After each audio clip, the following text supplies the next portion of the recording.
Prvá písomná zmienka o obci Zubrohlava pochádza už z roku 1550. Z pohľadu regiónu má obec významnú dopravnú polohu a dobrú dostupnosť. Je križovatkou ciest smerujúcich na hraničné prechody s Poľskou republikou v Bobrove a Oravskej Polhore.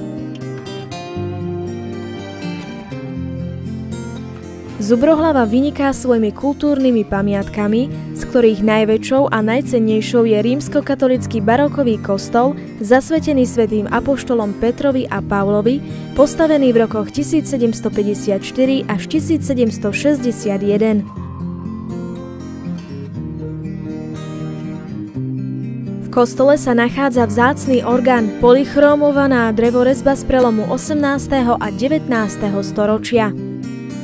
Medzi farou a kostolom stojí medzi lípami kamenný prícestný kríž Panny Márie Bolestnej, ktorý bol do Zubrohlavy prevezený zo Slanice v roku 1953 pred zatopením vodami Oravskej priehrady a patrí medzi najkrajšie pamiatky obce.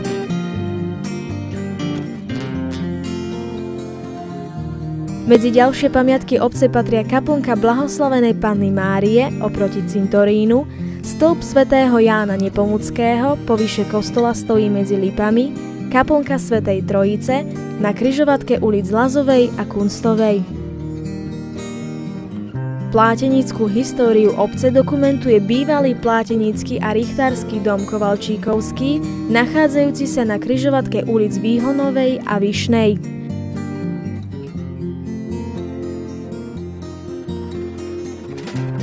V obci je vybudovaná motokrosová trať s dĺžkou 1500 metrov a šírkou 8 až 11 metrov. Priaznivci motokrosu tu každoročne organizujú športové súťaže, a to v letnom ako aj v zimnom období. Miestna časť Kýčera je obľúbeným miestom stretávania sa obyvateľov Zubrohlavy. Každoročne tu obec organizuje dožinkové slávnosti ako oslavu úrody a žatvy.